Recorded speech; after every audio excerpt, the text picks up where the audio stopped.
সে ঘুম আমার রমণীয় সুর শোনায়। নমস্কার বন্ধুরা, সুপ্রভাত। সবাই কেমন আছেন? নিশ্চয়ই ভালো আছেন আর সুস্থ আছেন। চলুন আজকের দিনটা তাহলে শুরু করা যাক। আজকে আবার রবিবার, আজকে মাছের আবার বাজার নিয়ে এসেছে মিস্টার ব্যানার্জি, আর ছেলে বৌমা রয়েছে, ওই জন্য একটুখানি মনে হচ্ছে বোধহয় দেখি কি এনেছে। দেখুন পাবদা এনেছে। হ্যাঁ, পাবদাটা ভেঙে ভেঙে যায়, আমার করতে খুব ভয় লাগে, আমি বারণ করেছিলাম, তবুও নিয়ে এসেছে সেই পাবদায়। হ্যাঁ, আর দেখি কি এনেছে, দাঁড়ান। এই দেখুন ভেটকির ফিলে নিয়ে এসেছে, এটা ঢাললাম না, একবারে বাটিতে ঢেলে ধুয়ে নেব। এই ফিশ ফিঙ্গার করব বলে সেই রকম মাপের আমি বলেছিলাম, আমার ছেলে খেতে খুব ভালোবাসে, আগে করতাম। ফিশ ফিঙ্গার নিয়ে এসেছে বেশ কিছু, প্রচুর পরিমাণে। এটা আমি একবারে বাটিতেই ঢালবো। আর দেখি কি এনেছে।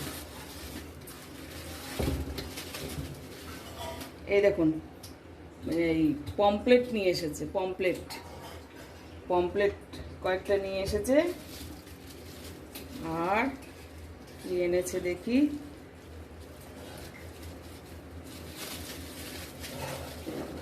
আর এনেছে এই কতগুলো কাটাপোনা। এই হচ্ছে আজকে আমাদের মিস্টার ব্যানার্জির আনা মাছের বাজার। এই ভেটকির ফিলে দিয়ে যে ফিশ ফিঙ্গারটা বানাবো, যখন ইচ্ছে আছে আপনাদের সাথে একটু শেয়ার করার, জানি না কতটা কি করতে পারবো, দেখা যাক। ঠিক আছে বন্ধু, আমি এবার মাছগুলো প্রিপেয়ার করে রাখি, তারপরে আবার আসছি। না, এই যে বৌমার বানানো চাউমিন ব্রেকফাস্টে শ্বশুরমশাইকে আমি দিলাম হাতে করে, কেননা ওরা কেউ ক্যামেরার সামনে আসবে না একদম। হ্যাঁ বন্ধুরা, এই দেখুন এই ফিলেগুলো না আমি লেবুর রস আর নুন দিয়ে প্রায় 2 ঘন্টা ম্যারিনেট করে রেখে দিয়েছি। আরও বেশি পারলে আপনারা আরও বেশিভাবে ম্যারিনেট করে রেখে দিতে পারেন সময়। আমি 2 ঘন্টা হয়ে গেছে ম্যারিনেট করে রাখা। এবার এখানে ব্রেড ক্রাম্বস নিয়েছি, আর এদিকে আমি ডিমের গোলা তৈরি করে নিয়েছি, নুন দিয়ে ডিমের গোলা তৈরি করে নিয়েছি। এইবার দেখুন কিভাবে এগুলোকে পাকাচ্ছি। এই নিলাম ফিশ ফিঙ্গারের একটা পিস, এই ডিমের গোলাতে চোবালাম ভালো করে। হ্যাঁ, চুবিয়ে এই ব্রেড ক্রাম্বস দিয়ে একে গায়ে ভালো করে মাখিয়ে নিলাম।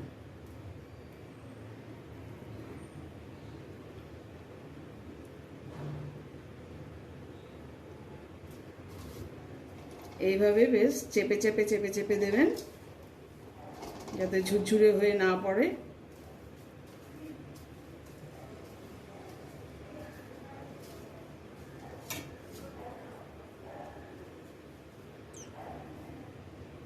এইভাবে আমি এগুলো তৈরি করে নিই, গড়িয়ে নিই, তারপর আবার যখন ভাজবো আপনাদেরকে আবার দেখাবো।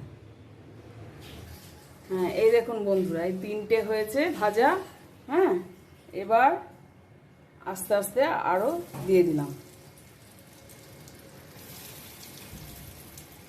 আর 3টে দিয়ে দিলাম। কম আছে ডুবো তেলে ভাজতে হবে এটা। এইভাবে সবকটা ভেজে তুলি আস্তে আস্তে।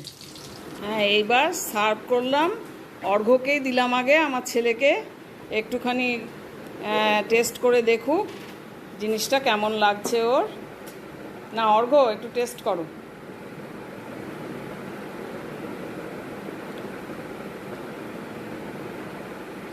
ভালো হয়েছে। আচ্ছা, একটু ওই পুদিনা পাতা, ধনে পাতা দিয়ে, তেঁতুল দিয়ে, চাট মশলা দিয়ে, একটা লেবুর রস দিয়ে একটা চাটনি করেছি, সেটা দিয়ে একটু খেয়ে বলো কেমন লাগছে, ভালো করে নাও। হেভি। কেমন হয়েছে? হেভি। আচ্ছা, অর্ঘ্য বলছে খুব সুন্দর হয়েছে।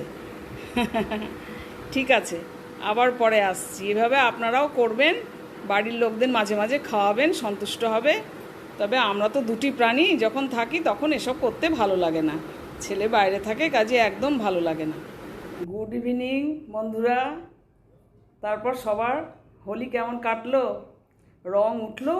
যারা হোলি খেলেছেন খুব ভালো করে, না এখনও রং ওঠেনি? আমি তো দেখতে পাচ্ছি অনেকেরই আশেপাশে বা রাস্তাঘাটে যারা আসছে রাস্তা থেকে রং এখনো পুরো ওঠেনি, রং লেগেই আছে তাদের মাথায়, মুখে, গায়ে। খুব ভালোই লাগে। বসন্ত উৎসব শেষ হলো ঠিকই, কিন্তু বসন্তর ইমেজটা রয়ে গেছে এবং কিছুদিন থাকবে। হ্যাঁ, আপনাদের কি খবর? আপনারা কেমন আছেন? দেখছেন? আমি দুদিন দিতে পারিনি ভিডিও।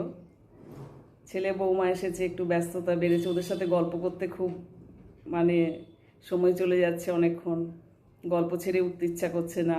আমার ছেলে বলছে, মা এবার একটা কাজ করব আমরা, যখন আমরা এই 7 দিন মতন বা 10 দিন মতন আসবো, মিট করবো বা তোমরা আমার কাছে যাবে, হ্যাঁ, তখন আমরা হোটেলে থাকবো, বাড়িতে থাকবো না। খাওয়া দাওয়া ব্যাপারটা, রান্নাবান্না, বাজার হাট এসব করে সময় নষ্ট করব না, শুধু গল্পই করব আর একসাথে আমরা থেকে যাবো, ওইসব ঝামেলার মধ্যে নেব না। হ্যাঁ, আমরা তোর সাথে আমি খুব একমত। বৌমা পাশ থেকে বলছে, না না না, বাড়িতেই থাকবো। এইসব গল্প চলছে, গল্প করতে খুব ভালো লাগছে, ইচ্ছে করছে সারাদিন শুধু গল্প করেই কাটাই, কিন্তু রান্না খাওয়া তার মধ্যে করতেই হয়, করতেই মানে ইচ্ছে তো হয়। ছেলেকে অনেক দিন পর এসেছে, ছেলেকে কিছু রান্না বান্না করে খাওয়াতে। আপনাদের সাথে একটু একটু শেয়ারও করছি। হ্যাঁ, আপনারা একটু দেখবেন আমার ভিডিওটি। একই কথা, আমার সাবস্ক্রাইব, লাইক, কমেন্ট, শেয়ার করবেন। আমার চ্যানেলটিকে নিয়ে আমাকে এগিয়ে যেতে একটু হেল্প করবেন।